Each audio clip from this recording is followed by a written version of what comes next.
Hello and welcome to another edition of Insight, the Greater Cleveland Partnership feature that focuses upon areas of interest to the Greater Cleveland business community. I'm Steve Leutner, and joining me today is Marty McCann, Senior Vice President of Advocacy for the Greater Cleveland Partnership. Hi, Marty. Hi, Steve. Marty, today you and I are going to be talking about a construction project, a big construction project downtown that the Greater Cleveland Partnership has a big interest in, and that is the reconfiguration of Public Square.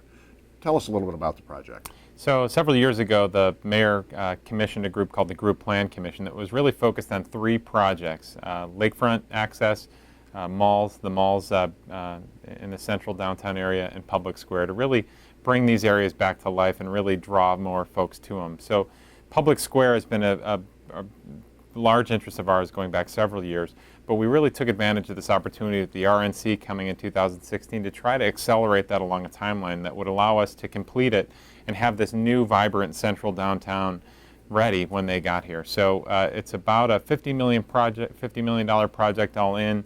Soldiers and Sailors Monument remains. There's a cafe that'll be on the southwest quadrant, but it really brings back to life and really pulls people towards the central area of downtown and really makes it ready for economic development. This is going to be more pedestrian friendly. Ontario will no longer bisect it, right? Correct. And the project is on schedule at this point, is that right? The project is on schedule. It'll be ready just about a month and a half before the RNC convention comes. But really, we accelerated for that purpose, for the sort of once in 80-year opportunity to host a major political convention.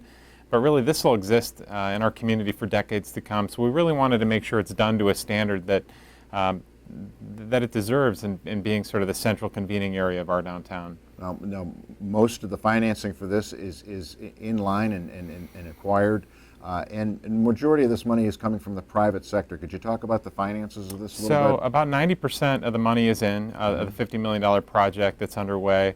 There's a small gap left to close of about $5 million that we're working to close with a variety of sources, but one particular source is state. So we've asked the state leaders to allocate some funding to this project to make sure that over a rough winter in Cleveland we can really make sure that we complete this project and do it to the standard that's needed. A lot of money has been raised to date, as you said. Over half of the money to date has come from private sector sources. So we really think this is a unique opportunity, and there's an appropriate role for government in a project of this importance and this magnitude. This state funding would be a very small piece of the financing. Yeah, we've asked for about $3.5 million of the total $50 million project, so it's about 7% of the total. And as this lines up, we asked for the funding late last month.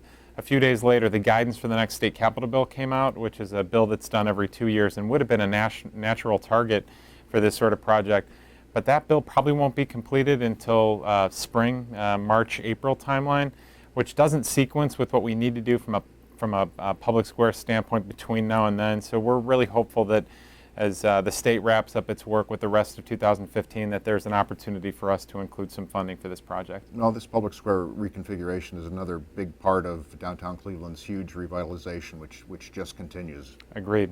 Thanks, Marty. Thanks, Steve. And thanks for watching another edition of Insight. In the weeks and months ahead, we'll be examining more issues of interest to the greater Cleveland business community.